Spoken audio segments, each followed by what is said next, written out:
This logo sucks!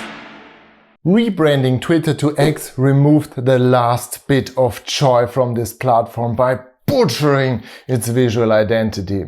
After Elon Musk's call out for a good enough logo, the random winner is said to be only a Unicode symbol. Or probably just taken from an actual font. How thoughtless! From a designer's perspective, 3 questions arise. What does this Unicode character stand for? Can you simply use a letter of a font for a logo? And what about its execution? Is it any good? Wanna know the answers to this? Suffer and learn about the font choice for your next logotype? Then welcome to Pimp My Type.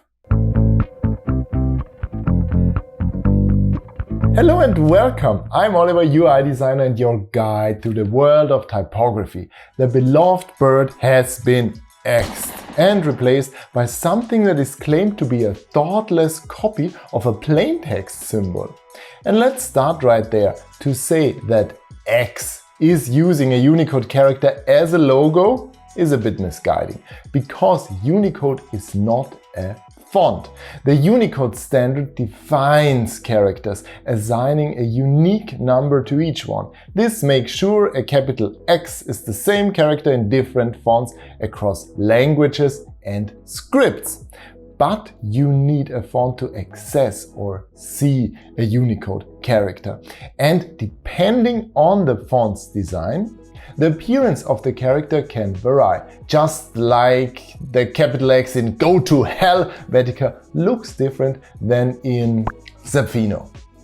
What is true though is that the design looks very close to a character in the Unicode chart of mathematical alphanumeric symbols. The mathematical double-struck capital X, or U+1D54F to be exact. Let's just call X from now on U+1D54F. And I guess this is also a great name for Elon Musk's next child.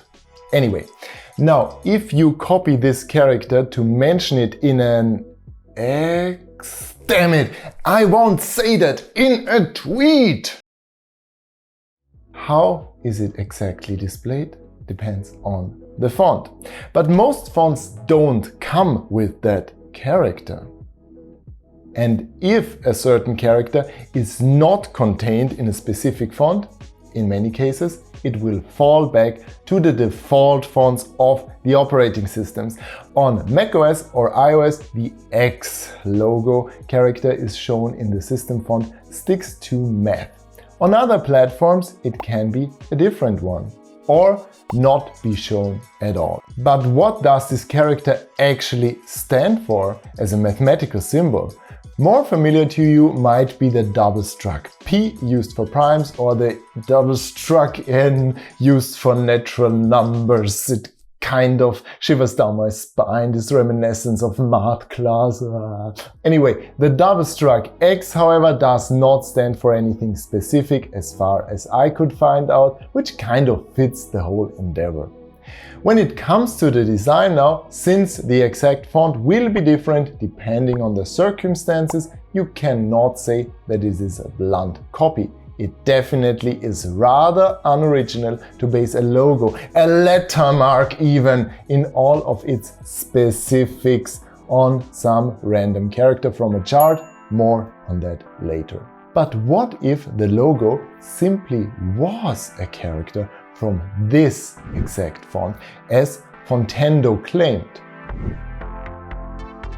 When looking at Monotype's special alphabet for the capital X looks just like the new Twitter logo. Can you simply use a letter of a typeface as a logo? Is that allowed? This depends on the EULA, or the End User License Agreement, and varies from font to font. Many fonts can be used to create a logo when purchasing a desktop license, even if it is not explicitly mentioned. However, at times it is mentioned that it is not allowed to use an individual glyph, symbol or character as a logo with the basic license. For example, with gorgeous Neutra face by House Industries, it is explicitly not permitted to create a logo with it. So always read the license agreement before falling in love with a cool typeface. Now back to special alphabet 4. This one can be used in a logo, but it is not the new X logo. Even though it is very close when directly comparing it, you can see that it slightly differs, mostly because the strokes of the X are a bit thicker. Now you might ask yourself, is it bad to use a typeface out of the box for your logo design? Well, not necessarily if it is interesting enough and not overused. And there also might be a nicer typeface where the X is like this one, more interesting. Just bear in mind that it remains very replaceable, since anyone with that font can easily reproduce it, bringing us to the final question. Is it a good logo? What was good enough for a podcast cover, the original usage of that cluster? The symbol feels unbalanced and uneven, too wide and, most of all, dull.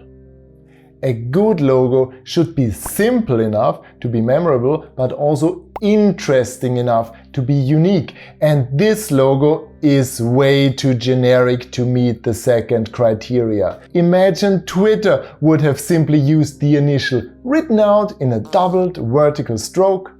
That's just not enough for an appealing look, let alone for a logo worth or being able to be trademarked. But what about Facebook, the New York Times or Netflix? They also only use one character in their app icon. Yes, but there lies more beneath that one character, which, by the way, is way better executed. With X, that's all there is. One little exciting white letter on a black background. And in this way it also perfectly fits somehow the new stupid replaceable name, leaving an uninspired, easy to copy and shallow impression of something that wants to be cool but actually is just brand carnage. Sorry, it's so hard to be objective here since Twitter meant a lot to me. And to be fair, Elon posted that this is only a temporary solution, so it might evolve. However, what I find most astonishing is to see how much impact the visual design of a single letter can have. This all happened within 1 week, from the tweet to putting it on the roof, showing how sloppy, thoughtless and brutal the legacy of this platform was tossed away, not even keeping the color or any other visual reference to its origin, making it easier for me to exit.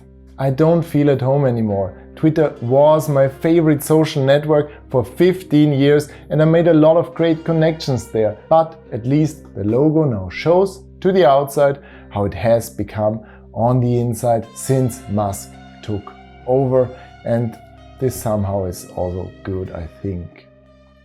Now, what can you take away from this rant for the font choices for your logo types? If the name of your brand or of your idea is super replaceable, the characters at least should have something special to it. If the name is interesting enough, it could be less striking, but still you need something that is unique there. And don't just reproduce a known symbol without any alterations. And when using a typeface for it, check if the logo usage is granted in the license agreement. If you need weekly inspiration for good fonts, subscribe to the Font Friday newsletter, linked below, and don't follow me on X. Better watch this video next year. I recommend to you without any stupid algorithm prioritizing a billionaire committing corporate seppuku. This kind of ended sadder than I wanted. But it is sad. What can you do?